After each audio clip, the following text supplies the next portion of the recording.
Olá, meus queridos e meus amados irmãos. Quando nós abrimos as páginas do livro de Gênesis e olhamos para os primeiros passos da humanidade fora do Jardim do Éden, nós nos deparamos com uma narrativa curta, mas de um impacto eterno. É a história dos dois primeiros irmãos aqui na Terra, Caim e Abel. Quase sempre, quando pensamos nesse relato, o nosso foco se volta para a tragédia do primeiro homicídio ou para a inveja de Caim. No entanto, hoje o nosso convite é para olharmos na direção oposta.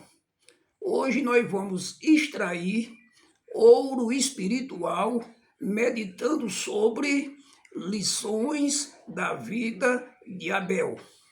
Abel foi o primeiro homem a morrer na terra, mas ele também foi o primeiro ser humano a ser chamado de justo pelo próprio Deus.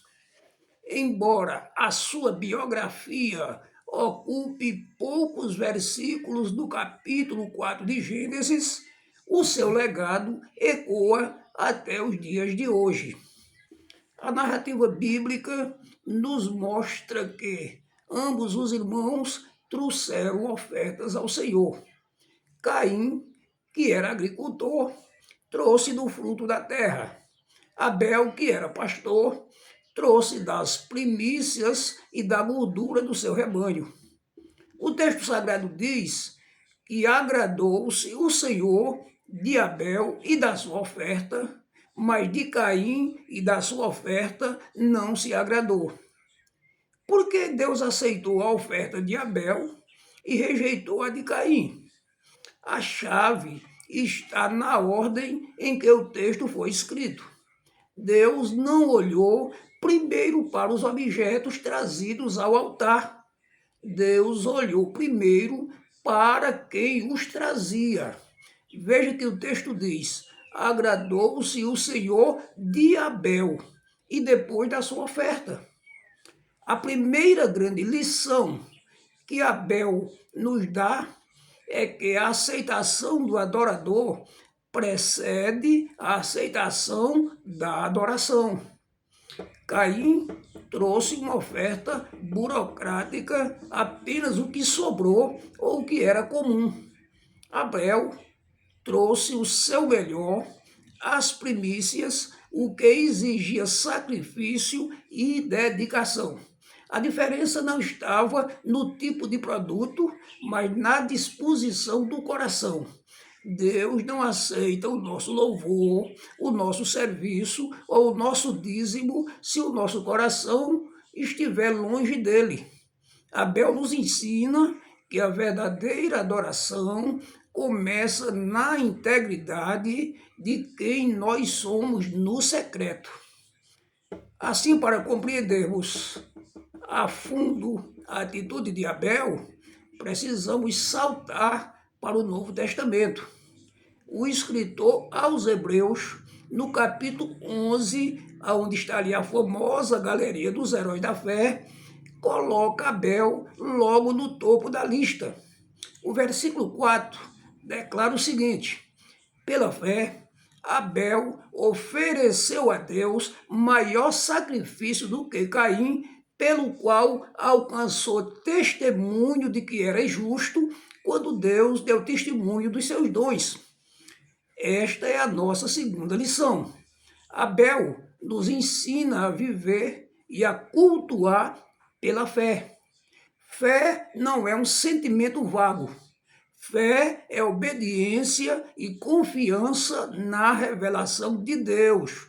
Provavelmente, Adão e Eva haviam ensinado aos seus filhos sobre a necessidade do sacrifício de sangue para a cobertura dos pecados, lembrando das peles de animais com as quais Deus os havia vestido no Éden.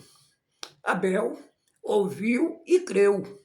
Caim resolveu fazer as coisas do seu próprio jeito. ele confiou na sua própria lógica. Caim representa a religiosidade humana baseada no esforço próprio e no formalismo externo. Abel representa a fé autêntica, que se submete à vontade de Deus e reconhece a necessidade da graça. Viver de forma justa é escolher o padrão de Deus, mesmo quando o mundo ao redor escolhe o caminho da conveniência.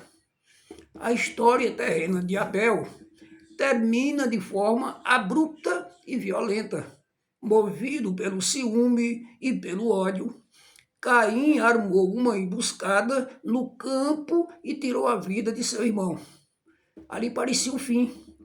Caim achou que, enterrando o corpo de Abel, faria o seu erro desaparecer no silêncio da terra. Mas Deus entra em cena e faz uma pergunta avassaladora a Caim. Que fizeste, Caim? A voz do sangue do teu irmão clama a mim desde a terra. Então aqui encontramos a lição mais profunda e consoladora da vida de Abel, que Hebreus 11:4 resume de forma poética e poderosa quando diz: e morto ainda fala. O mundo pode tentar calar a voz dos justos. A injustiça pode parecer vencer em alguns dias. A maldade humana pode ceifar vidas e tentar apagar legados. Mas uma vida gasta em obediência a Deus adquire uma voz que a morte não consegue silenciar. A fidelidade de Abel atravessou os milênios. Ele ainda nos fala hoje sobre o valor de ser fiel, sobre a recompensa de agradar a Deus e sobre a realidade de que o Senhor faz justiça pelos seus santos. Assim termino esta mensagem, lembrando que a sua passagem por este mundo também deixará um eco. A nossa vida terrena é breve, como um sopro, mas as nossas escolhas geram consequências eternas. O exemplo de Abel nos desafia hoje. Ou seja, que tipo de oferta temos apresentados a Deus? Estamos entregando o nosso melhor ou apenas as nossas sobras de tempo, talento e atenção? Estamos caminhando pela fé ou pelo nosso próprio orgulho? Amigo, irmão, decida no dia de hoje viver de tal maneira que a sua vida glorifique ao Pai e que o seu legado, assim como o de Abel, continue gerando frutos e falando de fidelidade por toda a eternidade. Deus abençoe ricamente sua vida e te dê um coração de verdadeiro adorador. Deus abençoe. Até amanhã.